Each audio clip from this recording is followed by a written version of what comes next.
Yeah. My name is Amr Shalakany. I'm an associate professor of law at the American University in Cairo, and also professor of civil law at Cairo University Faculty of Law. And to start with the situation in Egypt with political Islam after the revolution, one of the main advantages of the revolution until now is the fact that it made open what we all knew in Egypt before, which is there are many different competing definitions of what it means to be a good Muslim in Egypt today. Although this was certainly the case before the revolution has opened up a much open space to discuss different takes on Islam as a religion and its role in public life, and two, it's made it clear to us all that politically the country is divided, and divided on what the meaning of Islam is as a religion, what the meaning of Sharia is as its law, and what role it should be having. In that sense, this is a major development that the revolution is maybe one of its important achievements. Fortunately, since the beginning of the revolution, the process has been incredibly legalistic. So one of the peculiar aspects of the revolution in Egypt, which distinguishes revolutionary discourse in Egypt from Libya or Yemen or Syria or what have you, or Bahrain, basically the other Arab Spring countries, revolutionary discourse in Egypt has been incredibly legalistic. From the beginning, so Mubarak is pushed out on the 11th of February, and immediately the first debate that takes on in the country is whether the constitution under which Mubarak ruled had also been removed with Mubarak's removal, or whether it's still applying. We went through a constitutional referendum in March 19 of 2011, and since then until today, the country has gone to the ballot box at a rate of one time every 2 months. So we've had almost 8 elections. We had first the referendum on the constitution, and then we had the lower house of parliament elections, and then the reruns of it, and then the upper house elections, and then the reruns, and then we had presidential elections, and then the reruns, and then we had to go and vote for the new constitution. So it's been actually literally 9 times that Egyptians had to vote from March 2011 until today, and we are about to have even more of that. So there is now a drafting of a new constitution, so there will be a referendum next month. This will be followed by lower house elections and reruns, and then upper house elections and reruns, and then presidential elections and then reruns. So we have another 6 more times that we're supposed to be voting from next month until May, if we're lucky. Now, this has had a strange impact in the perception of the rule of law.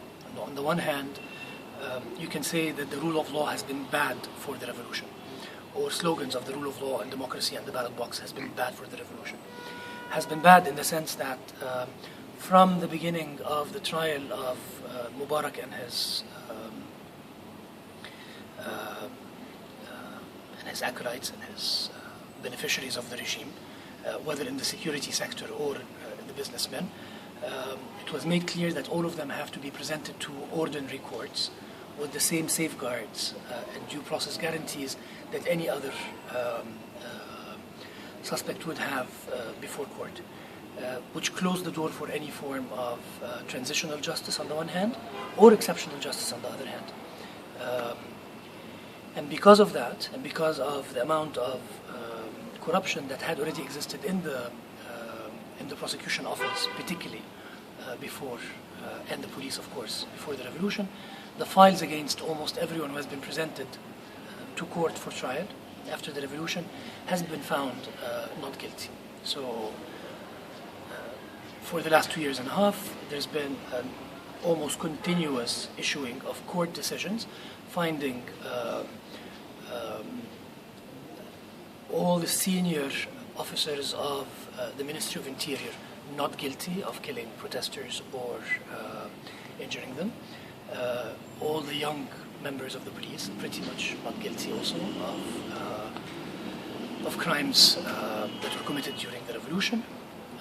No accountability at all for crimes committed before. And then, of course, the biggest joke, Mubarak, after 30 years of corrupt rule, was sent to court for 3 very petty crimes that barely account for his role in corrupting the country for 3 decades. So he was sent to court on 3 accounts: owning 2 houses in Sharm el-Sheikh without paying for them legally, sending or selling gas to Israel at lower than market price, and then failing to stop the killing of the protesters. So 3 completely, 3 crimes that do not begin to account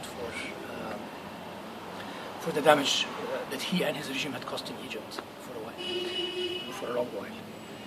So there is the feeling that these slogans of the rule of law, of independent judiciary, of the same due process guarantees, instead of helping to actually achieve revolutionary demands, have acted as the ploys of the counter-revolution.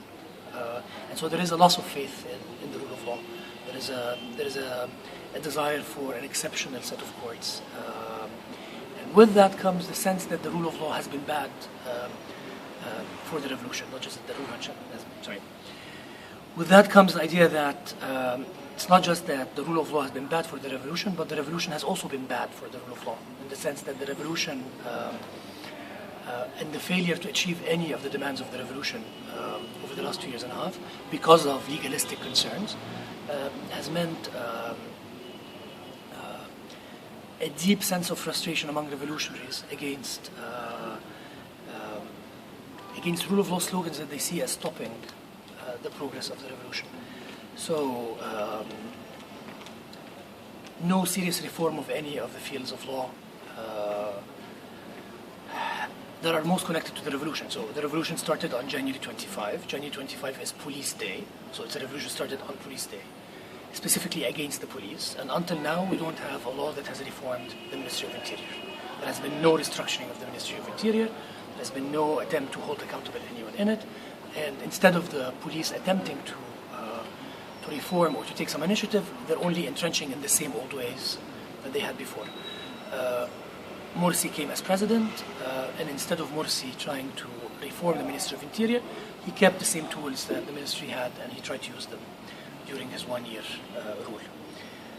Same for media law. We have a revolution that started and that went on for 18 days with the national TV lying, basically, showing images that have nothing to do with what was happening on the ground. So you have people being killed in Tahrir, you have people on bridges, you have people maimed, etc. And the national TV was showing wonderful traffic in Cairo and lovely scenes of green squares, and basically the TV was lying. 2 years and a half after the revolution, the TV is exactly the same. There has been no attempt at changing the media law. The SCAF, the Supreme Council of Armed Forces, kept the media and the police, of course, as they were. And again, Morsi, when he came, he also didn't touch the media at all. He actually appointed a Muslim Brother minister whose agenda was to advance Morsi's stake in national media as opposed to actually reform the media. So there's a frustration, and then local government law will be the third thing. We have a revolution that started against incredibly corrupt local government bodies, and until now we have not had any reform of local government law or even a promise of holding new local government elections. So there is certainly a sense that law has been bad for the revolution, basically. There has not been an attempt to reform. Not just that, the insistence on maintaining the rule of law has become a way to get members of the regime, both economic cronies and criminals, literally, as in killers, off the hook. And the end result is a sense of rule of law fatigue, which is not a good thing. There is a fatigue of the rule of law. There is a desire, particularly now after June 30th, there is a desire for flouting the rule of law of having a much more tough government, of dismissing demands for human rights or civil liberties, and instead longing for the authoritarian military father who can protect us and who can, strike with a fist of steel and dismiss all rule of law limitations on him. So that's bad. Votre opinion par rapport à ce qui va se passer? I'm optimistic. I'm very optimistic. From the beginning of the revolution, we all used to say that هتاخد نفس طويل, that it would require, as you would say in Egyptian Arabic, long breath, or it's a long-term project. And we all knew that, but and said it to each other, but no one really realized how real it was. 3 years into it now, it's very clear that, it's a question of the long duration.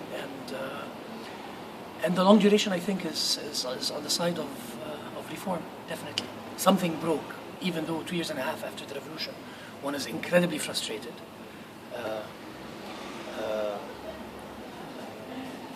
Nonetheless, there is a sense that something has just irretrievably changed in Egypt. And it will take time. And so it just requires more work, and we have another conversation 10 years from now, and we see where we are. Et juste peut-être quelques enjeux comme ça qu'il faudra prendre par rapport au discours avec la charia dans la loi, ou y a-t-il des débats là-dessus? Quelles sont l'identification des questions actuelles pour l'Égypte? Si vous avez une idée comme ça. There's 3 issues in the constitutional debate now. The problem with answering this is that we had a constitution last year. The constitution was suspended 3 months ago, and now there's a process of drafting a new constitution. And so the issues are still not finalized. But the main concerns are, one, on the level of freedom of conscience, freedom of faith. The state under the 2012 constitution limited state recognition of religions to only the 3 monotheistic faiths. And of course, we all know that Egypt has more than the 3 monotheistic faiths. We have a Baha'i community that has had a major, long-standing difficulty with the government for a while, and the fact that the constitution stated it like that, and no state only recognizes Islam, Christianity, and Judaism, does not bode well. We were hoping that this is going to change in the constitution that's being written now, but it's not out, and it doesn't seem like that will happen. Another issue is the role of Al-Azhar University in political life. In the 2012 constitution, the Muslim Brotherhood constitution, there was added a new article that gave Al-Azhar the role officially of reviewing any legislation for conformity with Islamic law. What this means is basically you have usurped the power of the Supreme Constitutional Court for reviewing laws and given it to Al-Azhar, which is a religious institution, which today is headed by a very open-minded, well-read, mystical jurist, Ahmed al-Tayyib, the Sheikh of Al-Azhar, and in that sense, quite a progressive man. But the institution itself remains a very, very conservative institution. So to give a role like that, a political role to Al-Azhar, is bad. First of all, for Al-Azhar, because it will push Al-Azhar into political debates that Al-Azhar, in order to retain its reputation, should rise above. So it pulls Al-Azhar into something that it should not be doing. And it can also certainly be bad for a progressive agenda of social reform on multiple levels, depending on the constitution of the Hayy al-Kibar al-Ulama, the Council of Supreme Ulama, yes, would be its name in English. And whether this constitution will, and it is clear that it is, lean more to the conservative than the progressive.